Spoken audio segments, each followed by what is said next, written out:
সবাই তাড়াতাড়ি করে আলুগুলো নিয়ে গর্তে জড়ো করো। হ্যাঁ হ্যাঁ ঠিক আছে, আমরা সবাই মিলে কাজ করছি। এখন আলু জড়ো করে রাখলে সারা বছর বসে বসে খেতে পারবো। আরে এ কি, আমার গাছের আলু কোথায় গেল? এখানে তো ইঁদুরের গর্ত দেখা যাচ্ছে। দাদু চিন্তা করো না, আমি গর্তে নেমে দেখছি। এ কি, তার মানে এই দুষ্ট ইঁদুরেরা আলু চুরি করে নিয়ে যাচ্ছে। এই আলু আমাদের গর্তে জন্মেছে, আমরা কোনো আলু চুরি করিনি। আরে এই ঘাসের টুপিটা আমায় তাড়া করছে, কেউ বাঁচাও। এই তোর এত বড় সাহস আমার বোনকে ভয় দেখানো, তারা দেখাচ্ছি মজা।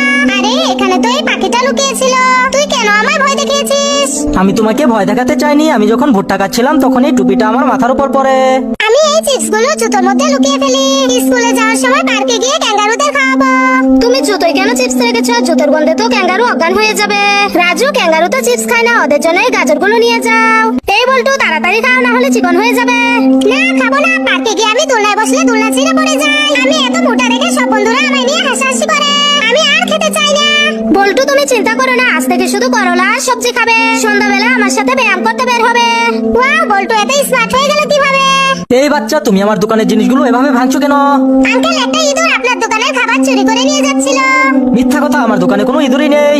আঙ্কেল, আমি সত্যি কথা বলছি। ওই দেখুন, ইঁদুরটা আপনার মাথার উপর উঠেছে। ভয় নেই, আমি এখনই নেট দিয়ে ইঁদুরটাকে ধরে ফেলছি। ওরে বাবারে, কানের ব্যথায় মরে গেলাম। চিন্টু কান্না করো না, আমি দেখছি কি হয়েছে। এই তুই আবার কে? আমি তোদের জন, এবার তোদের ধরে নিয়ে যাব। না, আমরা এখান থেকে বের হব না। তবে রে, তোদেরকে কিভাবে নিতে হয় আমি দেখছি। চিন্টু তুমি কখনোই কান পরিষ্কার করো না, এর জন্য কানের ভেতর মাছি ঢুকেছিল।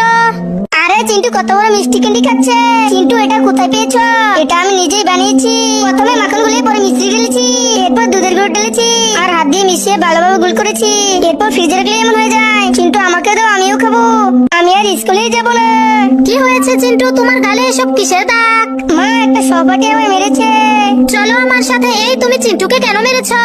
না আন্টি, আমি ওকে মারিনি। তাহলে মনে হচ্ছে তুমি মেরেছ। না আন্টি, আমিও মারিনি। দাদি, এই ছেলেটাই আমাকে মেরেছিল।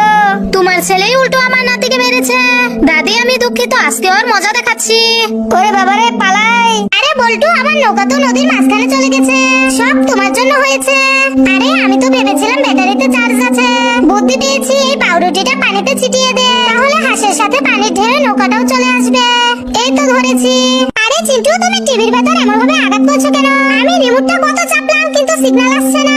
আরে চিন্টু, তুমি তো সংযোগের লাইনটা লাগাতেই ভুলে গেছো। দূর, তবুও তো আসছে না, কি হলো এটার? আরে এই দুষ্টুর দল, টিভি চলবে কি করে? এই মাসে টিভির বিলই দেওয়া হয়নি।